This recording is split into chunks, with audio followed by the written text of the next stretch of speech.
Mark Robert Michael Wahlberg dilahirkan pada 5 Jun 1971 di Boston, Massachusetts, AS.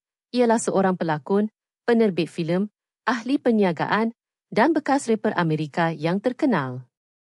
Kejayaannya adalah satu trajektori yang luar biasa daripada zaman remaja yang bermasalah dan tempoh singkat sebagai artis hip-hop, Marky Mark and the Funky Bunch, kepada menjadi bintang Hollywood yang sangat laku yang dikenali kerana kepelbagaiannya dalam aksi, drama dan komedi, serta usahanya yang berjaya dalam penerbitan filem dan televisyen. Peralihan Wahlberg ke bidang lakonan bermula pada pertengahan 1990-an, di mana beliau dengan cepat menarik perhatian kritikal. Boogie Nights, 1997 peranan dramatik utamanya sebagai Dirk Diggler mendapat pujian meluas. Three Kings, 1999 persembahan yang kuat dalam filem sati perang teluk ini.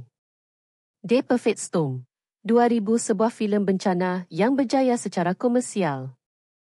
Beliau mengukuhkan reputasinya sebagai pelakon serius dan daya tarikan box office utama pada tahun 2000-an dan seterusnya, sering bekerjasama dengan pengarah terkenal.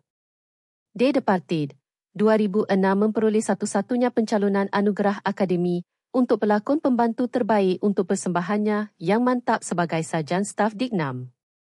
Showtale, 2007 menjadikannya sebagai bintang aksi utama. The Fighter, 2010 sebuah drama sukan biografi yang dipuji secara kritis, yang turut diterbitkannya.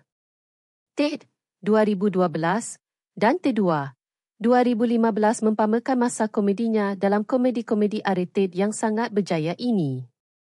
Lone Sudidor, 2013 penggambaran yang berkuasa dalam filem perang ini.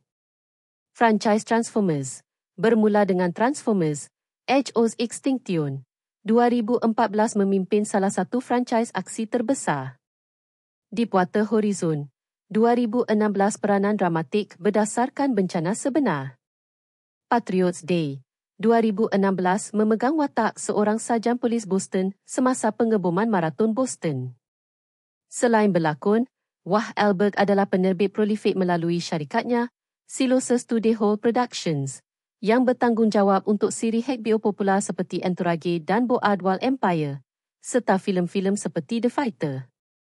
Beliau juga seorang usahawan yang berjaya dengan usaha niaga dalam bidang kecergasan dan restoran.